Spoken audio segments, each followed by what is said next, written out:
విషయం సార్, ప్రభుత్వ కార్యక్రమంలో నాన్నగారు ఎప్పుడు ఇన్వాల్వ్ అవ్వలేదు. దయచేసి అర్థం చేసుకోండి. ఎవరైనా నా యాబ్సెన్స్లో నాన్నగారు ఫంక్షన్స్కి వెళ్తారు, లేకపోతే ఎక్కడికైనా ఎవరికైనా ఒంట్లో పోతే చూస్తారు. ఏదైనా కుటుంబ నేపథ్యంలో తగులు రాజకీయ పార్టీలో కుటుంబ తగులు తీర్చాలి, అన్నదమ్ముల తగులు తీర్చాలి, భార్యాభర్తల తగులు తీర్చాలి. అలాంటి తగుల్లో నాన్నగారు ఉంటే సాయంగా ఉండి తగులు చెప్తుంటారు. ఇది ఇప్పుడు కాదు, 40 సంవత్సరాలుగా ఆయన మంచిగా పెద్దరికంగా చేస్తారనే నమ్మకంతో నాన్నగారి దగ్గర చాలామంది వస్తారు. దాన్ని వీళ్ళు ఏదో రాంగ్గా ప్రొజెక్ట్ చేస్తున్నారు. నాన్నగారు ఖచ్చితమైనటువంటి మనిషి. తాతయ్య గారికి ఒక అసెట్ అయ్యారు, బాబాయికి ఒక అసెట్ అయ్యారు. ఈరోజు కూడా నేను వ్యవహరిస్తున్నటువంటి దీంట్లో కూడా నాకు మారల్ సపోర్టే కానీ అడ్మినిస్ట్రేషన్లో కూడా ఎక్కడ కూడా లేదు. అది ఖచ్చితంగా మీరు వాళ్ళు కరెక్ట్ చేసుకోవాలి.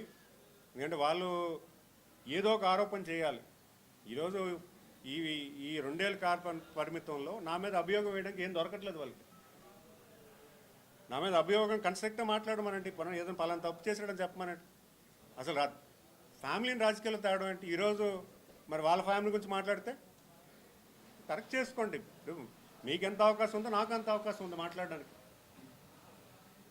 బాధ్యతగా మాట్లాడండి, రెస్పెక్ట్ఫుల్గా మాట్లాడండి. ఇప్పుడు ఇండస్ట్రీస్ మంత్రిగా వ్యవహరించారు ఆయన. ఈ జిల్లాకి ఏం తీసుకొచ్చారు? చరిత్రలో నిలిచిపోయినటువంటి స్కామ్ని తీసుకొచ్చారు, వోక్స్ వ్యాగన్. నేను జర్మనీ వెళ్ళాను, అప్పుడు ఏం జరిగిందో నాకు తెలుసు. 9 కోట్ల రూపాయలు ఎవరికి ఇచ్చారో తెలుసు. మరి ఆయన ఇండస్ట్రీస్ మినిస్టర్గా ఉన్నప్పుడు ఈ జిల్లాకి ఏం చేశారు? ఈరోజు నేను వచ్చిన తర్వాత గుర్రలో స్టీల్ ప్లాంట్కి నేను అక్కడ శాసనసభ్యులు కళా వెంకటరావు గారు మోటివేట్ చేసి గుర్రలో పెట్టమని తెచ్చాం. మరి అది అచీవ్మెంట్ కాదా? దాన్ని కూడా వీళ్ళేమో ఇండస్ట్రీ ఆఫీస్కి ఫోన్ చేసి మేము ఒప్పుకోము, ఆ ఇండస్ట్రీ మాకు ఇష్టం లేదు, ఆ ఇండస్ట్రీ మంచిది కాదు, వీళ్ళు కంప్లైంట్. బాధ్యతగా వ్యవహరించండి. ఈరోజు ఈ జిల్లాలో ఒక ఇండస్ట్రీ వచ్చి 8,000 కోట్లు పెట్టుబడి పెడుతుందంటే ఖచ్చితంగా దాని టర్న్ ఓవర్ 1,00,000 కోట్లు ఉంటుంది. 1,00,000 కోట్ల టర్న్ ఓవర్ ఉన్న కంపెనీ ఇక్కడ మన దగ్గర పెడుతున్నారంటే ఎంతో కొంత అభివృద్ధి మన జిల్లాకు వస్తుంది కదా, మన జిల్లాలో ఎంప్లాయ్మెంట్ వస్తుంది కదా, కనీసం ఒక 5,000 మందికి ఉపాధి దొరుకుతుంది కదా. ఈ రోజుకు మన జిల్లాలో స్పెండింగ్ ఎందుకు వచ్చింది? అరబిందోలో ఉన్నటువంటి కంపెనీస్ అక్కడ ఉండబట్టి, అందులో మన వాళ్ళు పనిచేయబట్టే ఇక్కడ యూత్ అందరూ కూడా ఇక్కడ సెటిల్ అయ్యారు. ఇన్ని రెస్టారెంట్స్ కానీ, ఇంత అభివృద్ధి కానీ, ఇంత ట్యాక్స్ ఇన్కమ్ రెవెన్యూ పెట్టడానికి కారణం ఏంటి? వాళ్ళందరూ ఇక్కడ ఉండబట్టే మన ప్రాంతం అభివృద్ధి చెందుతుంది కదా. అది ఎందుకు దూరదృష్టి వాళ్ళకి లేదు. ఎంతసేపు ఏదో అభియోగం చేయాలి, ఏదో మంత్రి కదా, మంత్రి కాన్స్టిట్యున్సీకి వచ్చినప్పుడు ఏదో గట్టిగా మాట్లాడేస్తే వాళ్ళ కార్యకర్తలు చైతన్యం అవుతారు. ఎందుకంటే చెప్పబడిపోయారు వాళ్ళ కార్యకర్తలు చెప్పబడిపోయారు. మంత్రి పని చేస్తున్నాడురా, మా కష్టమని వింటున్నాడు, మా ఊరికి ఏది కావాలన్నా మంచి చేస్తున్నాడు, ప్రతి గ్రామం గురించి అభివృద్ధి కోసం పనిచేస్తున్నాడు వాళ్ళకి తెలుసు. అనేది లేకుండా ఈరోజు ఏదో ఒక రాంగ్ నోషన్ ఇచ్చేసి పబ్లిక్ని డైవర్ట్ చేసేసి గట్టిగా కేకలేసేస్తే పెద్ద నాయకుడు అయిపోతా అనేది అవాస్తవం. ఆ రాజకీయం ఇప్పుడు లేదు. ఇది ఒక ఇష్యూ ఉందండి. కాంట్రాక్టర్స్ కడతానని వస్తారు, ఫండ్స్ ఉన్నాయి, దానికి 17 లక్షలు పైనుంచి అప్రూవల్ తీసుకొచ్చి శాంక్షన్ చేస్తాం. ఈ కాంట్రాక్టర్ సగం చేశారని తెలిసింది, నాకు మొన్నే తెలిసింది, నేను కరెక్ట్ చేస్తాను. అక్కడక్కడ ఏమవుతుందంటే ఈ టెండర్ ఆన్లైన్లో పెట్టడం, ఎక్కడెక్కడో వచ్చి ఇక్కడ టెండర్ పార్టిసిపేట్ చేస్తున్నారు, వాళ్ళకి అక్కడేదో ఇష్యూ ఉండడం వల్ల ఈ వర్క్స్ డిలే అవుతుంది. మొన్న విఎంఆర్డీఏలో మా గంచాడు విలేజ్కి ఆరో ప్లాంట్ ఇచ్చాం, కట్టడానికి 1 ఇయర్ తీసుకున్నాడు ఆయన. అంటే సుమారు 65 లక్షలు పెన్షన్స్ 2004 జూన్కి ఉండేవి. ఇప్పుడు 62.70 లక్షలు పెన్షన్స్ ఇస్తున్నాము. సుమారు 5 లక్షల మంది స్వర్గస్థులు అయ్యారు, దానివల్ల పెన్షన్స్ తగ్గాయి. దాని మీద 2,50,000 పెన్షన్స్ కొత్తగా ఇవ్వడం జరిగింది. స్పౌస్ పెన్షన్స్ కానీ, హెల్త్ పెన్షన్స్ కానీ కొత్తగా ఇవ్వడం జరిగింది. రాష్ట్రంలో గత 2 సంవత్సరాల్లో 2,40,000 పెన్షన్స్ కొత్తగా ఇవ్వడం జరిగింది. అయితే ఇంకా పెన్షన్స్ అనేది ఇంకా నీడ్ అయితే ఉంది. గౌరవ ముఖ్యమంత్రి గారి దృష్టిలో పెట్టాము. ఫస్ట్ విడోస్ ఇద్దాం అనేది గౌరవ ముఖ్యమంత్రి గారి ఆలోచన. సో ఆ విడోస్లో కూడా డెఫినెట్గా మన ఒక 1-2 మంత్స్లో కూడా అవి అనౌన్స్ అవుతాయి. ఫస్ట్ విడో పెన్షన్ ఇద్దాము అంటే ఇక్కడ గతంలో ఆ, దేశంలోనే ఎక్కువ బడ్జెట్ పెన్షన్ కేటాయించింది మన రాష్ట్రం. 33,000 కోట్ల రూపాయలు మన రాష్ట్రం ఖర్చు పెడితే మన తర్వాత తెలంగాణ రాష్ట్రం 8,000 కోట్లు మాత్రమే. హయ్యెస్ట్ నెంబర్స్ పెన్షన్స్ ఇచ్చేది కూడా మన రాష్ట్రమే. సుమారు 62,50,000 పెన్షన్స్ మన రాష్ట్రం ఇస్తే తర్వాత ఒరిస్సా గవర్నమెంట్ ఇస్తుంది. అంటే 12.33 పాపులేషన్కి ఇస్తున్నారు. మనకున్నటువంటి 5 కోట్ల జనాభాలో 12.33% పాపులేషన్స్కి మనం పెన్షన్ ఇస్తున్నాం. మన తర్వాత ఒరిస్సా గవర్నమెంట్ ఇస్తుంది. కానీ ఒరిస్సా వాళ్ళు కూడా ఎంత ఇస్తున్నారు? 800-1,000 రూపీస్ మాత్రమే. ఎక్కువ మనం ఇస్తున్నాము, ఎక్కువ మందికి కూడా మనం ఇస్తున్నాం. అయితే ఇంకా ఎక్కడైనా అరుగులుంటే దానికి పెన్షన్ ఇవ్వాలని గౌరవ ముఖ్యమంత్రి గారు ఆలోచన. డెఫినెట్గా వాళ్ళు పరిగణనలో ఉన్నారు. ప్రధానమంత్రి గారు ఏ రోజు చూస్ చేస్తే ఆ రోజు ఓపెనింగ్ అనేది పెట్టుకోవడం జరుగుతుంది. 4 డేట్స్ కూడా మనం చెప్పడం జరిగింది. జూలై 5th ఒకటి, అలాగా ఆగస్టులో జూలై 2 డేట్లు ఉన్నాయి, ఆగస్టులో 2 డేట్లు ఉన్నాయి. ప్రధానమంత్రి గారు ఏ డేట్ అయితే ఇస్తారో ఆ డేట్ను ఓపెనింగ్ అనేది ఖచ్చితంగా జరుగుతుంది. అప్పటి నుంచి యాక్టివిటీ స్టార్ట్ అయిపోయింది. రెగ్యులర్ యాక్టివిటీ స్టార్ట్ అయిపోయింది. అంటే ఎయిర్పోర్ట్ షిఫ్ట్ అయ్యాక క్లోజ్ చేస్తారు. అది నావీ ఎయిర్పోర్ట్ అవుతుంది. అది నావీ వాళ్ళకి అది ఇచ్చేస్తారు, హ్యాండ్ ఓవర్ చేస్తారు. అంటే పెట్రోల్ అంటే మిగతా రాష్ట్రాలతో పోల్చుకుంటే మన రాష్ట్రంలో తక్కువ ఉంది, చాలా తక్కువ ఉంది. అయితే మెయిన్ ఏంటంటే పవర్ జనరేషన్లో కొంచెం ఇబ్బంది రావడం వల్ల ఇండస్ట్రీస్కి ఇంపాక్ట్ కొంచెం ఉంది. బట్ పెట్రోల్ డీజిల్ వల్ల కూడా మామూలుగా అయితే పెద్దగా ఇబ్బంది లేదు. అంటే లాజిస్టిక్ కాస్ట్ కొంత పెరుగుతుంది.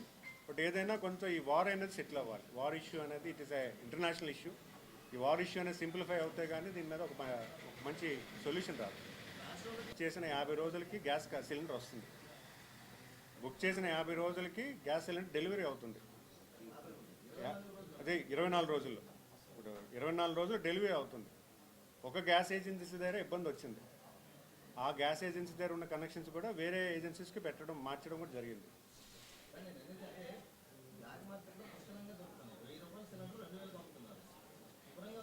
ఎందుకు కొనుక్కోవాలి బ్లాక్ మార్కెట్లో? ఇక్కడ గవర్నమెంట్ కమిటెడ్గా పనిచేస్తుంది. ఒక టోల్ ఫ్రీ నెంబర్ ఇచ్చాము.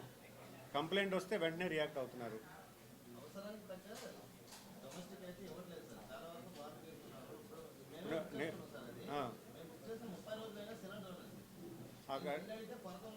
ఏ విలేజ్లో అది? ఎక్కడది? సార్ నాకు డీటెయిల్స్ ఇవ్వండి, నేను మాట్లాడతాను. రోజు కూడా అది మా నాయకులందరూ కూడా దాన్ని కూడా ప్లాన్ చేశారు. ముందు రోజే నేను చెప్పడం జరిగింది, నేను పుట్టినరోజుకి రావట్లేదు ఎందుకంటే రామతీర్థం వెళ్తున్నాను, నేను వచ్చేసరికి లేట్ అవుతే పిల్లలకి బ్రేక్ఫాస్ట్ లేట్ అవుతుందని చెప్పడం జరిగింది. ప్రిన్సిపల్తో మేమే మాట్లాడడం జరిగింది. ప్రిన్సిపల్ కూడా ముందుగానే చెప్పడం వల్ల ఆయన కూడా కంఫర్టబుల్ అయ్యారు. సో ముందు రోజు సాయంత్రం 8 గంటలకి చెప్పడం జరిగింది. బ్రేక్ఫాస్ట్ కూడా అవసరమైతే పంపిస్తామంటే లేదు సార్ మాకు ఇబ్బంది లేదు, మా బ్రేక్ఫాస్ట్ మేము తెచ్చుకుంటామని కూడా చెప్పడం జరిగింది. అయితే ఎక్కడో సార్ దృష్టిలోకి ఒక రాంగ్ మెసేజ్ ఎవరో చెప్పారంటే వాళ్ళకు కూడా పూర్తి విషయం తెలియకపోవచ్చు చెప్పడం జరిగింది. దాని మీద సారు క్యాజువల్గా మాట్లాడారు. ఆయన ఏం ప్రశ్న ఉద్దేశించి మాట్లాడలేదు, ఆయన క్యాజువల్గా మాట్లాడారు. ఆ క్యాజువల్గా మాట్లాడింది ఎక్కడో వీడియోలో క్లిక్ అయింది. బట్ యాజ్ సచ్ మా అశోక్ రాజు గారు చాలా పాజిటివ్గా ఉన్నారు. ఆయన ఒకటే చెప్తున్నారు, మనం టైంకి వెళ్ళిపోతే 1-2 సార్లు మిగతా వాళ్ళు ఇబ్బంది పడతారు కానీ మన టైం అందరికీ అలవాటు చేసామన్నారు. నాకు అది చాలా మంచిదైంది. ఒక రకంగా సార్ చెప్పడం నాకు మంచిదైంది. ఎందుకు మంచిదైందంటే నేను టైంకి వెళ్ళిపోతాను, జనరల్గా నేను టైంకి వెళ్ళిపోతాను. మీరు చూస్తారు ప్రెస్ మీట్లో ఎప్పుడు కూడా మేము ఎప్పుడు లేట్ రాము, టైం ఇస్తే టైంకి వచ్చేస్తాను. అధికారులు కూడా ఇప్పుడు అశోక్ గారు చెప్పారు కాబట్టి వాళ్ళు కూడా ఇప్పుడు టైంకి వస్తారు. ఎందుకంటే మా అందరికీ ఆయన పెద్ద నాయకులు, మా అందరికీ కూడా మార్గదర్శకులు. ఆయన ఒక మాట చెప్పారంటే ఖచ్చితంగా అది ఫాలో అవ్వాల్సిందే. సో మా నాయకులు కూడా చాలామంది సార్ ఎప్పటి నుంచి మీరు ఎప్పుడు టైం ఇస్తే ఆ టైంకి వచ్చేస్తాము అనే భావన కూడా వాళ్ళలో కూడా కలిగింది. సో అదే ఒక మంచి విషయం కింద భావిస్తున్నాం. మరుసటి రోజు మాట్లాడడం 2 hours సార్తో మాట్లాడడం, సార్ గైడెన్స్ ఇచ్చారు. ఈ జిల్లా అభివృద్ధి పట్ల, జిల్లా రాజకీయాల పట్ల, అంటే స్పెషల్గా అభివృద్ధి పట్ల మాకు ఎక్కువగా మాట్లాడడం, గైడెన్స్ ఇస్తుంటారు. జిల్లాకి ఏం చేయాలి, ఏ రకంగా చేయాలనేది మా ఇప్పుడు కూడా గైడెన్స్ ఇస్తుంటారు. ఓకే, అందరికీ నమస్కారాలు. మరి రాష్ట్రంలో జరుగుతున్నటువంటి గత కొద్ది రోజులుగా జరుగుతున్నటువంటి విషయాల గురించి మాట్లాడాల్సిన అవసరం ఉంది. ప్రతిపక్ష పార్టీ నాయకులు వాళ్ళు చేస్తున్నటువంటి తప్పుదాలు కానీ, అక్రమాలు కానీ, అన్యాయాలు కానీ వాటి గురించి ప్రస్తావించడం ఒక టైం వేస్ట్ కార్యక్రమం కానీ ప్రజలకు చెప్పాల్సిన అవసరం ఉంది. ఏదో ఒక అభియోగం ప్రభుత్వం మీద వేసి ప్రజలు తప్పుబాటు పట్టే పరిస్థితుల్లో వాళ్ళు ఉన్నారు. గతంలో 2019 టైంలో వాళ్ళ సొంత బాబాయిని హత్య చేసి హార్ట్ అటాక్ అని మొదటగా చెప్పి తర్వాత గొడ్డల రాజకీయం చెప్పడం అనేది మనందరికీ తెలిసిన విషయమే. అది కూడా మరుసటి రోజు పేపర్లో కూడా అప్పుడున్నటువంటి అధికారంలో ఉన్నటువంటి ప్రభుత్వం మీద నిందేస్తూ ఇప్పుడు ముఖ్యమంత్రి గారి మీద నిందేసి ప్రజలు తప్పుబాటు పెట్టడం జరిగింది. నారావారి రాజకీయం అని చెప్పి ఒక తప్పుడు మెసేజ్ ఇచ్చి ఒక తప్పుడు రాజకీయం అనేది ఆ రోజు జరిగింది. మరి అదే ధోరణిలో ఇప్పుడు కూడా చూసుకుంటే ఆ కేసులో ఉన్నటువంటి ప్రధానమైనటువంటి వ్యక్తి దస్తగిరి విషయంలో కూడా మనం మాట్లాడాల్సిన అవసరం ఉంది. మరి ఆయన హత్య కేసులో కూడా ఇప్పుడు ఏదో ప్రభుత్వం ఇప్పుడున్నటువంటి అధికారులు ఉన్న ప్రభుత్వం మీద నిందేయడం అనేది చాలా బాధాకరం. నిన్న కూడా గౌరవ ముఖ్యమంత్రి గారు ప్రెస్ మీట్ పెట్టి చెప్పడం జరిగింది. అలాగే వాళ్ళ ఎమ్మెల్సీ గురించి కూడా మాట్లాడాలి. ఆయన వాళ్ళ దగ్గర పనిచేస్తున్న డ్రైవర్ని హత్య చేసి ఇంటి దగ్గర డోర్ డెలివరీ చేసినటువంటి వ్యక్తి నిన్న అరెస్ట్ అవ్వడం కూడా చేశారు, వినడం చూసాం. ఇలా ఏదో ఒక తప్పు చేసి ప్రభుత్వం మీద తప్పుడు ప్రచారం చేస్తున్నటువంటి ప్రతిపక్ష పార్టీ నాయకులు ఒకసారి వాళ్ళ గురించి ప్రజలు ఆలోచించాల్సిన అవసరం ఉంది. ఎందుకంటే ఈరోజు లా అండ్ ఆర్డర్ని చాలా సమర్థవంతంగా ఎవరు తప్పు చేసినా వదలకుండా, అటు అధికార పార్టీలో కూడా ఎవరు తప్పు చేసినా కూడా వదలకుండా శిక్షించేటటువంటి పరిస్థితిలో ఈ ప్రభుత్వం పనిచేస్తుంది. గౌరవ ముఖ్యమంత్రి గారు చాలా స్ట్రిక్ట్గా ఉన్నారు. ఎందుకంటే ఈ రాష్ట్రంలో వైకాపా వాళ్ళు పరిపాలించిన 5 ఏళ్ల కాల పరిమితంలో అనేకమైన దుర్మార్గమైన పనులు జరిగాయి. ఖచ్చితంగా ప్రజల్లో ఒక ట్రస్ట్ తీసుకురావాలి, ప్రజల్లో ప్రభుత్వం మీద ఒక నమ్మకం తీసుకురావాలి, తప్పు చేసేవాడికి శిక్ష పడుతుందన్న ఒక నమ్మకం ప్రజల్లో కల్పించాలన్న ఒక ఆలోచనతో ఎప్పుడూ కూడా ఆయన పరిపాలన చేసిన 4వ టర్మ్లో కూడా ప్రజలకి ఒక నమ్మకం కల్పించే దశగా పనిచేస్తున్నారు. ఒక ప్రభుత్వం మీద నమ్మకం రావాలి అనే దాని మీద లా అండ్ ఆర్డర్ చాలా స్ట్రిక్ట్గా చేశారు. అలాంటిది ఈరోజు ప్రతిపక్ష పార్టీ వాళ్ళు అరెస్ట్ చేసినా దాని మీద అభియోగం వేయడం, ఎవరో దస్తగిరి మరణం పైన కూడా అభియోగం వేయడం అంటే చాలా బాధాకరం. మరి అలాంటి పార్టీని ప్రజలు ఆల్రెడీ గుణపాఠం చెప్పారు. అలాంటి పార్టీని మళ్ళీ నమ్మబోరని చెప్పి మీ ద్వారా ప్రజలందరికీ తెలియజేసుకుంటున్నాను. ఏదో ఒక సోషల్ మీడియాని ఒక రాంగ్ ప్లాట్ఫామ్ కింద యూటిలైజ్ చేసుకుంటున్నారు. ప్రభుత్వం మీద ఒక వాస్తవం లేని అభియోగం తీసుకొచ్చి ఒక ఫేక్ అకౌంట్ పెట్టి దాని మీద సర్క్యులేట్ చేస్తున్నారు. ప్రజలు ఇది ఆలోచన చేయాలి. ఎందుకంటే ఈరోజు సోషల్ మీడియా అనేది కొత్తగా వచ్చి అవేర్నెస్ అవుతుంది, కానీ ప్రజల్ని కన్ఫ్యూజ్ చేయడానికి అనేక విధాలుగా ఒక ఫేక్ అకౌంట్ క్రియేట్ చేయడం కానీ, లేదా లేని వాస్తవం రాయడంలో కానీ, నిన్న మొన్న చూసుకుంటే సాక్షి సోషల్ మీడియా పేజ్లో కూడా ఒక మెసేజ్ పెట్టారు. గజపతినగర్లో నియోజకవర్గంలో చాలామంది వైకాపా పార్టీలో జాయిన్ అయ్యారండి. జాయిన్ అయ్యింది ఒక 30 మంది వ్యక్తులు. ఒక్కొక్క గ్రామం నుంచి ఒకరు వచ్చారు. ఏ గ్రామం నుంచి కూడా ఒక 4-5 రాలేదు. ఒక్కొక్క గ్రామం నుంచి ఒకరు వచ్చారు. అది కూడా కొంతమంది వాళ్ళకి ఓటు హక్కు కూడా లేదు. వాళ్ళని అది ఒక కాన్స్టిట్యున్సీ లెవెల్ న్యూస్ కాకుండా రాష్ట్ర న్యూస్లో తీసుకెళ్ళిపోయి చంద్రబాబు నాయుడు గారికి, పవన్ కళ్యాణ్ గారికి షాక్ అని చెప్పి రాయడం. అంటే వీళ్ళు ఎలాంటి రాజకీయాలు చేస్తున్నారంటే ఒక స్థాయి ఉండాలి. రాజకీయ కోణంలో ఒక ఇంపార్టెంట్ వ్యక్తి నిజంగా పార్టీలో జాయిన్ అవుతే రాష్ట్ర స్థాయి న్యూస్ అవ్వాలి. ఒక ఓటు హక్కు లేనటువంటి వ్యక్తులు పార్టీలో జాయిన్ అవుతే అది రాష్ట్ర స్థాయి న్యూస్ ఎలాగవుతుంది? అంటే ఒక దుష్ప్రచారం, అంటే ఏదో ఒక రాంగ్ పబ్లిసిటీ చేద్దాము, అధికార పార్టీని ఏదో కన్ఫ్యూజ్ చేద్దామన్న ఆలోచనలో ఉన్నారు. ఈరోజు చాలా చాలా ఫోకస్డ్గా, చాలా నిబద్ధతతో ఈ ప్రభుత్వం పనిచేస్తుంది. ఖచ్చితమైనటువంటి ప్రజా పరిపాలన ప్రజలకు అందించాలని ఒక మంచి ఆలోచనతో పనిచేస్తున్నారు. వాళ్ళు చేస్తున్నటువంటి ఈ సోషల్ మీడియాలో ఉన్నటువంటి రాంగ్ మెసేజెస్ ఏవి కూడా ప్రజలు నమ్మబోరు. చిన్న చిన్న న్యూస్లు కూడా ఏదో ఒక నిన్న గజపతినగర్లో ఒక చిన్న పవర్ కట్ అయింది. పవర్ కట్ అనేది రాష్ట్రం అంతా జరిగింది. అయితే గజపతినగర్లో ఎక్స్టెండెడ్ హాస్పిటల్లో కొన్ని వార్డులు మొన్నే ఓపెన్ చేయడం జరిగింది. ఆ ఓపెన్ చేసిన వార్డులో జనరేటర్ కనెక్షన్ వెళ్ళలేదు. ఆ జనరేటర్ కనెక్షన్ వెళ్ళలేదు. అక్కడ పేషెంట్స్కి ముందుగానే చెప్పడం జరిగింది, ఇక్కడ కరెంటు పోతుంది, కొంచెం చీకట్లో ఉంటారని. దాన్ని కూడా రాష్ట్ర న్యూస్ కింద తీసుకొచ్చి అదేదో ప్రభుత్వం వైఫల్యం కింద చెప్పడం అనేది బాధాకరం. ఎందుకంటే ఆ రోజు ఉన్నటువంటి పరిస్థితుల్లో సుమారు 1000 మెగావాట్ ఉత్పత్తి రాష్ట్రంలో సడన్గా కొన్ని పవర్ ప్లాంట్స్లో షట్ డౌన్, కొంచెం ప్రొడక్షన్ తగ్గడం వల్ల రాష్ట్రం అంతా కూడా పవర్ కొరత జరిగింది. ప్రజలకు ముందుగానే తెలియజేస్తూ ఒక 2 గంటలు పవర్ కట్ ఉంటుందని ముందుగానే తెలియజేస్తూ చెప్పడం జరిగింది. ఆ 2 గంటల వ్యవధిలో హాస్పిటల్లో ఉన్నటువంటి పేషెంట్స్, కొత్తగా వచ్చినటువంటి వార్డులో ఉన్నటువంటి పేషెంట్స్కి కరెంట్ రాలే. దాన్ని తీసుకువెళ్ళి రాష్ట్ర న్యూస్లో పెట్టి దాన్ని ఏదో ప్రభుత్వం మీద ఒక రాంగ్ మెసేజ్ ఇవ్వడం అనేది అది ఎంతవరకు కరెక్ట్ అని కూడా నేను చెప్పాలి. ఎందుకంటే ఈరోజు వాళ్ళు వాడుకున్నటువంటి మీడియా ఏదైతే ఉందో ఒకసారి మీరు ఆలోచించండి, ఎలాంటి న్యూస్ పబ్లిక్లో ఇస్తున్నారు. మీరు ప్రతిపక్ష పార్టీలో బలపరుస్తున్నటువంటి పేపరు ప్రజల కోసం పనిచేయాలి. నిజంగా సమస్య ఉంటే సమస్య మీద చెప్పండి, ఖచ్చితంగా మేము పనిచేయడానికి రెడీగా ఉన్నాం. ఈరోజు ఏ సమస్య అయినా కూడా ప్రజలకు మంచి జరిగేదైతే ఖచ్చితంగా మేము పనిచేయడానికి సిద్ధంగా ఉన్నాము.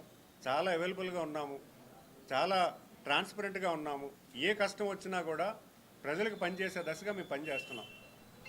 మరి ఆ సాక్షి పేపర్గా ఉన్నటువంటి యాజమాన్యం ఖచ్చితంగా దీన్ని ఒకసారి పునరాలోచన చేయాలి, వాస్తవాలు తెలుసుకోవాలి. ఎందుకంటే మీరు కవర్ చేసే న్యూస్ శానిటీ ఉండాలి. మరి అంతేకాకుండా సోషల్ మీడియాలో కూడా వైకాపా వాళ్ళు చాలామంది ఒక ఫేక్ అకౌంట్స్ క్రియేట్ చేసి మెసేజ్లు పంపించి ఫార్వర్డ్ చేసి ఒక రాంగ్ నోషన్ అనేది పబ్లిక్లో ఇస్తున్నారు. అది ముందు మీరు కరెక్ట్ చేసుకోండి. మరి ఈరోజు ముఖ్యంగా ఈ ప్రెస్ మీట్ ద్వారా నేను చెప్పేది ఏంటంటే, గౌరవ ముఖ్యమంత్రి గారు లా అండ్ ఆర్డర్ నుంచి ఫస్ట్ నుంచి కూడా ఈరోజు నేను వింటున్నాను, గత పాలనలో ఎంత తెలుగుదేశం నాయకుల్ని, జనసైనికుల్ని ఎంత హింస పెట్టారో మా అందరికీ తెలుసు, ఎంత ఎదురుదాడి చేశారో మా అందరికీ తెలుసు. ఎన్ని కోణాల్లో వాళ్ళకి వ్యాపారాల్లో కానీ కుటుంబాల్లో కానీ ఆఖరికి చిన్న చిన్న పెన్షన్స్ దగ్గర కూడా వాళ్ళ కుటుంబాలను నిలదీసి ఆపేసిన పరిస్థితి గత పాలకులు చేస్తే, ఈరోజు ఈ ప్రభుత్వం చాలా ట్రాన్స్పరెంట్గా మనం ఫస్ట్ పబ్లిక్ని పాజిటివిటీలో తీసుకెళ్దాం, మనం అభివృద్ధిలోకి తీసుకెళ్ళాలి, పాజిటివ్ మైండ్ సెట్లో తీసుకెళ్ళాలి, ప్రతి కుటుంబం కూడా అభివృద్ధి బాటలోకి వెళ్ళాలి అన్న ఆలోచనతో ఈరోజు ప్రభుత్వం పనిచేస్తుంది. గౌరవ ముఖ్యమంత్రి గారు ఎప్పటికప్పుడు ప్రతి డిపార్ట్మెంట్ రివ్యూ చేస్తున్నారు. ప్రతి డిపార్ట్మెంటు 15 రోజులకు ఒకసారి తీసుకొచ్చి ఖచ్చితంగా వాళ్ళు ఏం చేస్తున్నారు, నెక్స్ట్ లెవెల్ ఏంటి అనేది మానిటరింగ్ చేస్తున్నారు. ప్రతి జిల్లాలో కూడా ర్యాంకింగ్ ఇస్తున్నారు, డిపార్ట్మెంట్స్లో ర్యాంకింగ్ ఇస్తున్నారు. ఇవన్నీ ఎప్పుడైతే ట్రాన్స్పరెంట్గా మానిటరింగ్ జరుగుతుందో అభివృద్ధి అనేది రాష్ట్రంలోకి వస్తుందన్న ఒక ఆలోచనతో ఆయన ఇంత కష్టపడుతూ ఉంటే, కేవలం ఒక సోషల్ మీడియా ఒక ప్లాట్ఫామ్ కింద వాడుకొని ఒక రాంగ్ మెసేజెస్ పబ్లిక్లో ఇవ్వడం అనేది ఎంతవరకు కరెక్ట్ అనేది కూడా నేను తెలియజేసుకుంటున్నాను. మరి అంతేకాకుండా నిన్న ఇక్కడ జిల్లాలో ఉన్నటువంటి నాయకులు కూడా గజపతినగరం వచ్చి చాలా అంటే బాధాకరం, ఒక ఉన్నతమైన స్థాయిలో ఉండి కూడా చాలా బాధాకరమైనట్టుగా మాట్లాడారు. వాళ్ళ పరిధి కూడా ఆలోచించుకోవాలి. ఎందుకంటే ఈరోజు ఈ నియోజకవర్గంలో, గజపతినగరం నియోజకవర్గంలోనే సుమారు 230 కోట్లు శాంక్షన్లు తీసుకొచ్చి వర్క్స్ కూడా ఎగ్జిక్యూట్ చేయడం జరుగుతుంది. మరి ఆయన జడ్పీ చైర్మన్గా వ్యవహరిస్తున్నారు. గజపతినగరం నియోజకవర్గానికి ఆయన ఎంత చేశారో కూడా చెప్పాలి. ఇప్పుడు చాలా బాగా చెప్తున్నారు, అంటే గజపతినగరం నియోజకవర్గాన్ని ఓన్ చేసుకుంటూ చెప్తున్నారు. అసలు గజపతినగరం నియోజకవర్గానికి ఆయన జడ్పీగా చైర్మన్గా వ్యవహరిస్తున్నప్పుడు ఆయనకి ఇచ్చినటువంటి 5,000 కాల పరిమితంలో ఈ నియోజకవర్గానికి ఎంత ఫండ్స్ ఇచ్చారు అది కూడా మాట్లాడుకోవాలి కదా. ఇప్పుడు మనం పబ్లిక్ రిప్రజెంటేషన్, పబ్లిక్కి సేవ అందించినా మనం ఇక్కడ ఉన్నాము. నువ్వు గొప్ప మాట్లాడడానికి ఈ ప్లాట్ఫామ్ కాదు. నువ్వు నువ్వేదో మొనగాడవో నేను మొనగాడిని కాదు. నాకు గౌరవ ముఖ్యమంత్రిగా నాకు అవకాశం ఇచ్చారు, నేను పని చేస్తున్నాను. పని గురించి మాట్లాడుకుందాం. పని గురించి మాట్లాడడం మానేసి ఏదేదో పెద్ద మొనగాడిలాగా మాట్లాడడం అనేది కరెక్ట్ కాదు. పని నువ్వు ఎంత చేస్తావు? ఈ జిల్లాకి నువ్వు జడ్పీ చైర్మన్ అయిన తర్వాత ఎంత చేస్తావు? మా గజపతినగరం వచ్చి మాట్లాడుతున్నావు కదా, మా గజపతినగరం ప్రజానికానికి నువ్వేం చేస్తావు అనేది కూడా చెప్పాలి. ఇప్పుడు 5 ఏళ్ళ కాల పరిమితిలో జడ్పీ చైర్మన్గా ఉన్నావు. మా నియోజకవర్గంలో సుమారు 90 కోట్లు పెట్టి ఈరోజు డ్రింకింగ్ వాటర్ స్కీమ్ తెచ్చాము. ప్రతి మండలానికి కూడా 25 కోట్లు శాంక్షన్ తెచ్చాము. మరి మీరు 5 ఏళ్ళ కాల పరిమితంలో ఓఎండ్ఎంలో మీ దగ్గర వాటర్ స్కీమ్ అంతా రన్ అవ్వాలి. మా నియోజకవర్గంకి ఎంత ఇచ్చారు అది కూడా మాట్లాడాలి. Drinking water scheme, single water స్కీమ్స్లో కూడా ఇబ్బంది ఉంది. మరి మీ మండల వ్యవస్థలో కూడా ఇబ్బంది ఉంది. అవన్నీ కూడా మాట్లాడుకుంటే మనకి ప్రజలకు తెలుస్తుంది ఎవరు బాగా పనిచేశారనేది. ప్రస్తావన చేయడానికి నేను రెడీ. కానీ మీరు ఏదో మాట్లాడి ఏదో ప్రజలు తప్పుబాటు పెట్టి మీ కార్యకర్తల్లో చైతన్యం తీసుకురావాలంటే ఇంకో రకంగా మాట్లాడండి. మీ ప్రభుత్వంలో చేసినటువంటి మంచి పనుల గురించి చెప్పి ప్రోత్సహించుకోండి. అంతేగాని పనిచేస్తున్నటువంటి వాళ్ళని మీరు ఏదో గట్టిగా తిట్టడమో లేకపోతే ఏదో మాట్లాడితే మీరు గొప్ప నాయకుడు అయిపోరు, ప్రజలు అబ్జర్వ్ చేస్తున్నారు అనే విషయాన్ని కూడా తెలుసుకోవాలి. ఈరోజు ఈ ప్రభుత్వం చాలా చిత్తశుద్ధితో ఇటు ప్రజాప్రతినిధులు కూడా గౌరవ ముఖ్యమంత్రి గారు మానిటర్ చేస్తున్నారు. ప్రజల్లోకి వెళ్ళమంటున్నారు. వారానికి ఒకసారి గ్రీవెన్స్ పెట్టమంటున్నారు. వారానికి ఒకసారి ప్రతి నియోజకవర్గంలో కూడా గ్రీవెన్స్ పెట్టి ప్రజా సమస్య మీద పనిచేయమంటున్నారు. అంటే ఎంతవరకు ఇది కరెక్టో చూడండి. గత పాలనలో వాళ్ళు ఉన్నటువంటి పరిపాలనలో ఎప్పుడైనా ఎమ్మెల్యే అంత వెళ్ళాలంటే మీకు ఎన్ని స్టెప్స్ ఉండాలి? ఒక ఎమ్మెల్యేని కలవాలంటే మీరు ఒక 10 రోజులు వెయిట్ చేయాలి. మీ టైం వస్తుంది, వెయిట్ చేయండి అని. అంతేందుకు వాళ్ళ ఎమ్మెల్యే వాళ్ళ చీఫ్ మినిస్టర్ ఎన్నిసార్లు కలిశారు? ఇప్పుడు వాళ్ళ పరిపాలన టైంలో నేను అడుగుతున్నాను, మా గజపతినగరం ఉన్నటువంటి గత పరిపాలన ఉన్నటువంటి ఎమ్మెల్యే గారు ఎన్నిసార్లు చీఫ్ మినిస్టర్ని కలవడం జరిగింది? ఇప్పుడున్న జడ్పీ చైర్మన్ ఉన్నారు, ఇప్పుడు అపోజిషన్లో ఉన్నారు కాబట్టి కలిశారు. కానీ ఆయన ముఖ్యమంత్రిగా ఉన్నప్పుడు ఈయన ఎన్నిసార్లు కలిశారు? ఈరోజు మా మండల నాయకులే ఈరోజు మా గౌరవ ముఖ్యమంత్రి గారు కలుస్తున్నారు. నేను ఈరోజుకి 100 సార్లు కలిశాను. మా సమస్యలను వినవించుకున్నాము, పరిష్కారం చూపించేలా పనిచేస్తున్నాము. సీఎం రిలీఫ్ ఫండ్ ఈ నియోజకవర్గంలో సుమారు 4 కోట్లు ఇవ్వడం జరిగింది. ప్రతి నియోజకవర్గంలో యావరేజ్గా 4 కోట్లు ఇవ్వడం జరిగింది. నిన్న జరిగినటువంటి పునర్విక ఇష్యూ మీద కూడా ప్రభుత్వం స్పందించింది స్వచ్ఛందంగా. మా యువ నాయకులు నారా లోకేష్ గారు స్వచ్ఛందంగా డబ్బులు ఇచ్చారు. అంటే ఇంత ప్రజలకి మంచి చేకూర్చేలా పనిచేస్తున్న ప్రభుత్వాన్ని ఈరోజు ప్రతిపక్ష పార్టీ వాళ్ళకి ఏం చేయాలో తెలియక, వాళ్ళ పార్టీని ఎలా నడపాలో తెలియక ఈ చిన్న సమస్యలు కూడా రాష్ట్రం అంతా ఎలివేట్ చేసి రాంగ్ పబ్లిసిటీ చేసుకుంటున్నారు. అది చాలా బాధాకరం. నిజంగా మీరు ప్రతిపక్ష పార్టీ అయితే ఇష్యూస్ మీద పనిచేయండి, గైడెన్స్ ఇవ్వండి, ప్రభుత్వానికి గైడెన్స్ ఇవ్వండి. ప్రతిపక్ష పార్టీ వాళ్ళు ఎప్పుడు కూడా ప్రభుత్వానికి గైడెన్స్ ఇవ్వాలి. మీకు ఒక అవకాశం ఇచ్చారు, మీకు కూడా ఒక ఎమ్మెల్యేలు ఉన్నారు, ఎమ్మెల్సీలు ఉన్నారు, బాధ్యతగా మీరు పనిచేసేదానికి అవకాశం ఉంది. ఇప్పటికీ మీకు ఒక ప్లాట్ఫామ్ ఉంది, వాయిస్, మీకు ఒక వేదిక ఉంది. మీరు అసెంబ్లీకి ఎందుకు రావట్లేదు? మీరు అసెంబ్లీలో కూడా ప్రస్తావించవచ్చు కదా. మీరు ఏదైతే నిజంగా సోషల్ మీడియాలో ట్రోల్ చేసుకొని ఏవో రాంగ్ పబ్లిసిటీలో పబ్లిక్లో రాంగ్గా మాట్లాడుతున్నారో, మీరు why can't you talk in the assembly? చెప్పండి, మీ ఒపీనియన్ చెప్పండి. మీరు చెప్పకుండా ఏదో అక్కడ అసెంబ్లీకి రారు, ప్రతిపక్ష హోదా ఇస్తేనే వస్తానని. రాజ్యాంగం నిర్ణయించింది మీకు ప్రతిపక్ష హోదా ఇవ్వాలా లేదనేది. మీకు 10% సీట్స్ వస్తేనే కదా మీకు ప్రతిపక్ష హోదా వచ్చేది. మీకు ఎలాగిస్తారు? అదేది లేకుండా ఈరోజు ప్రజలను తప్పుదా పెట్టి ప్రజలకి రాంగ్ ఫీడ్బ్యాక్ ఇచ్చి మాట్లాడడం కరెక్ట్ కాదు. ఈరోజు ప్రతి లైన్ డిపార్ట్మెంట్ పనిచేస్తుంది. గత పాలనలో అభివృద్ధి కోసం ఏ డిపార్ట్మెంట్ కూడా వర్క్ ఇవ్వలేదు. అటు ఇరిగేషన్ డిపార్ట్మెంట్ పని లేదు, పంచాయతీరాజ్ పని లేదు, R&Bకి పని లేదు, కాంట్రాక్టర్స్ పేమెంట్లు లేవు, డ్రింకింగ్ వాటర్ సిస్టమ్ బెటర్ చేయలేదు. ఇప్పుడు మనం ప్రతి సంవత్సరం ప్రతి కుటుంబం కూడా ఎదగాలని కోరుకోవాలి. ఈ సంవత్సరం నా ఫ్యామిలీ పరిస్థితి, 10 ఏళ్ళ తర్వాత నా ఫ్యామిలీ ఇలా ఉండాలి, ఎలాగైతే మనం కోరుకుంటామో మన రాష్ట్రంలో కూడా 10 ఏళ్ళ ముందు ఇలా ఉన్నాము, 10 ఏళ్ళ తర్వాత ఇలా ఉన్నాము, 10 ఏళ్ళ తర్వాత మన రాష్ట్రం అభివృద్ధి ఎలా ఉండాలి అనేది మనం కార్యాచరణ చేసుకోవాలి. That is what development.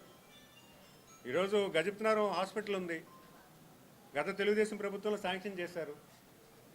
మీరు ఎందుకు 5 ఏళ్ళు కాల ప్రభుత్వం కంప్లీట్ చేయలేకపోయారు? అది కూడా మాట్లాడాలి కదా. ఈరోజు ప్రభుత్వం వచ్చిన 2 సంవత్సరాల్లో హాస్పిటల్ కంప్లీట్ చేసాం, దాని ఆపరేషన్స్ తీసుకొచ్చాం. దాన్ని మీరు అప్రిషియేట్ చేయాలి. అప్రిషియేట్ చేయకుండా ఏదో తప్పుడుగా మాట్లాడడం, హేళనగా మాట్లాడడం. ప్రజాప్రతినిధులు అంటే గౌరవం ఉండాలి. ఈరోజు మీరు కూడా ఒక ప్రజాప్రతినిధి ఉన్నప్పుడు గౌరవంగా మాట్లాడుతున్నారు. ఎందుకంటే మీ కుటుంబం వదిలేసి మీరు ప్రజల కోసం పనిచేయాల్సిన బాధ్యతలో ఉన్నట్టు కాబట్టి నేను గౌరవంగా మాట్లాడతాను. అదే గౌరవం ఇంకొక మీకున్నటువంటి మేము కూడా మమ్మల్ని కూడా గౌరవించి మాట్లాడుకోవాలి. అంతేగాని మీరేదో తిట్టితే మీరు పెద్ద నాయకుడు అయిపోరు. ఈరోజు ప్రజలు అబ్జర్వ్ చేస్తున్నారు. ఎవరు పని చేస్తే వాళ్ళకి నాయకత్వం ఇస్తారు. ఈరోజు రాజకీయాల్లో ప్రజాప్రతినిధులు ప్రజల మధ్య ఉంటేనే రాజకీయ నాయకుడు. నేను అందులో ఉన్నాను, నేను అందరి వాడిని, నేను గొప్పవాడిని అంటే మీరు ఎలా గెలుస్తారు? ఈరోజు ఖచ్చితమైన పరిపాలన ఈరోజు రాష్ట్రానికి గౌరవ ముఖ్యమంత్రి గారు ఇస్తున్నారు. మా యువ నాయకులు నారా లోకేష్ గారు కూడా అత్యున్నతంగా ఈరోజు రాజకీయంలో చాలా కొత్త, అంటే నాకన్నా ఒక 6 months చిన్న అయినా సరే చాలా బ్రాండ్గా, చాలా ఫాస్ట్గా ఏ ఇష్యూ వచ్చినా వెంటనే రెస్పాండ్ అయ్యి పరిష్కారం చూపిస్తున్నారు. మరి అలాంటి నాయకత్వం కూడా మన రాష్ట్రానికి భవిష్యత్తుగా ఉన్నారు. మరి అది కూడా మనం ముందు చూపుగా ఆలోచించాలి. ప్రజలు ఆలోచించాలి ముందు. ఎందుకంటే ఈ రాష్ట్రానికి ఎవరు పనిచేస్తున్నారన్న సంగతి ప్రజలు ఆలోచించాలి. మరి జగన్మోహన్ రెడ్డి గారు ఏ రకంగా ఈ రాష్ట్రాన్ని ఏ రకంగా ఒక్క ఛాన్స్ అని తీసుకెళ్లారో అది కూడా ఆలోచించాలి, మర్చిపోకూడదు. ఈరోజు బాబాసాహెబ్ అంబేద్కర్ గారికి మనం ఎందుకు ప్రతి సంవత్సరం కూడా మనం గౌరవించుకుంటాం? ఆయన చేసినటువంటి రాజ్యాంగం వల్ల చాలామందికి ఈరోజు మంచి జరిగింది కాబట్టి. అలాంటి నాయకులు గుర్తుపెట్టుకునే దశగా మీరు పనిచేయాలి. అంతేగాని ప్రజలను తప్పుదోవ పెట్టి ప్రజలను కన్ఫ్యూజ్ చేసి ప్రభుత్వం మీద విమర్శ చేస్తే వాళ్ళు ఏదో మైలేజ్ కొట్టడం కాదు. మీ న్యాయంలో మీరు ఏం చేశారు మంచిగా అనేది మీరు చెప్పండి. లేదా ప్రభుత్వాన్ని గైడ్ చేయండి. గైడ్ చేయొద్దని ఎవరన్నారు? గౌరవ ముఖ్యమంత్రి గారు ఏదైనా ఉంటే తీసుకుంటారు కూడా.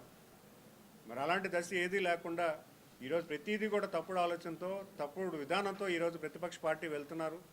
దస్తగిరి విషయం అవ్వచ్చు కానీ, లేకపోతే వాళ్ళు ఉన్న ఎమ్మెల్సీ ఆయన కావచ్చు, మరి ప్రతి విషయంలో కూడా వాళ్ళు రాంగ్ నోషన్లో వెళ్తున్నారనే సంగతి మీ అందరూ కూడా తెలియజేసుకుంటూ, ముఖ్యంగా ఈ ప్రభుత్వం ఉత్తరాంధ్ర చూసుకుంటే గడిచిన 2 సంవత్సరాల్లో అనేకమైన అభివృద్ధి పనులు చేయడం జరిగింది, ఇన్వెస్ట్మెంట్స్ తీసుకురావడం జరిగింది, మరి డెవలప్మెంట్ చేయడం జరుగుతుంది. జలధార అని చెప్పి ఇరిగేషన్ కెనాల్ ట్యాంక్స్ మనం బాగు చేసుకుంటున్నాం. సుమారు ఈ రాష్ట్రంలో ఎక్కడా లేనట్టు విధంగా 8,000 ట్యాంక్స్ ఈ జిల్లాలో ఉంటే వెంటనే గౌరవ ముఖ్యమంత్రి గారు ఏ జిల్లాకి ఇవ్వాలి, మన జిల్లాకి 23 కోట్ల రూపాయలని మన ట్యాంక్స్ రిపేర్ చేసుకోవడానికి ఇవ్వడం జరిగింది. మరి అది కూడా వాళ్ళ హయాంలో ఏం చేశారా? ఈ రోజుకి కూడా నీరు చెట్లు ఏదైతే బాగు చేశారో అవే ఈ రోజుకి కూడా చెరువులు కాస్తున్నాయి. నిజంగా రైతాంగం సుమారు 3,50,000 ఎకరాలు మనకి ఈ irrigation tanks, minor irrigation tanks నుంచి సాగునీరు అందుతుంది. ఈ 3,50,000 ఎకరాలకి గత తెలుగుదేశం ప్రభుత్వంలో నీరు చెట్టు స్కీమ్లో రిపేర్ చేయబట్టి ఈరోజు వాటర్ వెళ్తున్నాయి. మళ్ళీ ఈరోజు జలధార అని చెప్పి మళ్ళీ 23 కోట్ల రూపాయలు మన జిల్లాకి ఇవ్వడం జరిగింది. ఇవన్నీ ప్రజలు అబ్జర్వ్ చేస్తున్నారు. ఇవేవి గత 5 ఏళ్ళ కాల పరిమితుల్లో వాళ్ళు ఏం చేశారు? ఏమనంటే సచివాలయం బిల్డింగ్ కట్టాను అంటున్నారు. సచివాలయం బిల్డింగ్ ఎంత ఉంటుంది? మాకైతే 20 లక్షలు. జిల్లా మొత్తం ఎన్ని సచివాలయం బిల్డింగ్ కట్టారు? ఎన్ని కట్టారు అనేది ఆలోచన చేయాలి. ఈరోజు పరిపాలన అనేది చాలా సమర్థవంతంగా ప్రతి లైన్ డిపార్ట్మెంట్కి పని కల్పిస్తూ కొత్త విధానం, పాపులేషన్ మేనేజ్మెంట్ మీద కూడా కొత్త విధానం తీసుకొస్తున్నారు. ఎందుకంటే మన రాష్ట్రంలో దేశ యావరేజ్ కన్నా మన రాష్ట్రం తక్కువైంది. ఒక ఫ్యామిలీకి 1.56 చిల్డ్రన్ రావడం. 1.56 అంటే దేశం యావరేజ్ కన్నా తక్కువ ఉంది. 1.8 ఎంతో దేశం యావరేజ్, దానికన్నా తక్కువ ఉంది. అంటే చాలామంది ఒక పిల్లడితోనే ఆపేస్తున్నారు. దానివల్ల ఒక 20 సంవత్సరాల తర్వాత యావరేజ్ వర్క్ లైఫ్, సగటున యావరేజ్ వర్క్ లైఫ్ ఎంత పెరుగుతుందంటే 45-50 వెళ్ళిపోతుంది. అప్పుడు రాష్ట్రం ఆదాయం తగ్గిపోతుంది, రాష్ట్రం తాలూకా అభివృద్ధి తక్కువైపోతుంది. ఇవన్నీ ఆలోచించే గౌరవ ముఖ్యమంత్రి గారు పాపులేషన్ మీద ప్రత్యేకించి ఈరోజు ఏలూరులో కూడా ఒక పెద్ద ప్రోగ్రాం పెట్టి లాంచ్ చేస్తున్నారు. ఆయన ఈరోజు ఒక ప్రతిపాదించారంటే ఒక 20 సంవత్సరాల తర్వాత ఎంత అవసరం అనే సంగతి ఆలోచించి ఈరోజు పెడతారు. 20 ఇయర్స్ తర్వాత ఈ రాష్ట్రం ఎక్కడికి వెళ్తుంది అని ఆలోచన చేసే ఈరోజు పబ్లిక్ని మోటివేట్ చేస్తున్నారు. మనకి యువత కావాలి. ఈరోజు చైనా లాంటి దేశాల్లో యావరేజ్ ఏజ్ 55-60 అయిపోయింది. మన దేశంలోనే యంగెస్ట్ వర్క్ ఫోర్స్ 20 నుంచి 40లో ఉన్నటువంటి ఎక్కువ వర్క్ ఫోర్స్ మన దేశంలో ఉంది. మన రాష్ట్రంలో కూడా 30 ఇయర్స్ ఎంత ఉంది. If I'm not wrong 25 to 30 మధ్యలో మన రాష్ట్ర యావరేజ్ ఏజ్ ఉంది వర్కింగ్ ఏజ్లో. అంటే ఇవన్నీ కూడా గవర్నమెంట్కి స్ట్రెంగ్స్, రాష్ట్ర అభివృద్ధికి ప్రోగ్రెస్, ఇవన్నీ కూడా ఆలోచన చేసే గౌరవ ముఖ్యమంత్రి గారు ఎప్పటికప్పుడు పరిపాలన అనేది రాష్ట్ర భవిష్యత్తు గురించి ఆలోచించి పనిచేస్తుంటారు. మరి గత పాలకులు ఏంటంటే ఏదో డబ్బులు ఇచ్చాము, ఓట్లు వేశారు అనే కాన్సెప్ట్లు ఉన్నారు. కానీ రాష్ట్ర ప్రగతి పట్ల, రాష్ట్ర అభివృద్ధి పట్ల వాళ్ళకి ఎటువంటి చిత్తశుద్ధి లేదు. మరి అలాంటి ప్రభుత్వాన్ని ఎప్పుడు కూడా ప్రజలు నమ్మబోరని, అలాంటి పార్టీని ఎప్పుడు కూడా నమ్మబోరని ఖచ్చితంగా మేము చెప్పుకోగలుగుతున్నాం. ప్రజలు కూడా ఇది గమనించాలి. గతంలో హిస్టరీ మనం గుర్తుపెట్టుకోవాలి. ఈరోజు యువత ఉన్నారు. మన రాష్ట్రంలో ఎంతమంది అన్ఎంప్లాయిడ్ యూత్ ఉన్నారు? దానికి ముఖ్య కారణం ఎవరు? అది కూడా మాట్లాడుకోవాలి. ఈరోజు ప్రభుత్వం వచ్చిన తర్వాత కంపెనీస్ చేస్తున్నాం, ఎస్టాబ్లిష్ చేస్తున్నాం, స్కిల్లింగ్ చేస్తున్నాం, అన్ని విధాలుగా పనిచేస్తున్నారు పిల్లల్ని ఎంపవర్ చేయడానికి. కానీ ఏది ఒక చిన్న ఇలా గజపతినాల కరెంట్ కట్ అనే దాంట్లో ఇష్యూ, ఇలాంటి చిన్న చిన్న ఇష్యూస్ కూడా స్టేట్ ఇష్యూలో తీసుకెళ్ళిపోయి ఒక రాంగ్ పబ్లిసిటీ చేస్తున్నటువంటి వైకాపా పార్టీకి, దాని అసోసియేటెడ్ మీడియా సాక్షికి కూడా ఖచ్చితంగా నేను వాళ్ళు ఆలోచన చేసుకోండి. ప్రజలకు ఏది మంచిదో ఆలోచన చేసుకొని పనిచేయాల్సిన బాధ్యతగా మీరు చేయాలని నేను రిక్వెస్ట్ చేసుకుంటాను.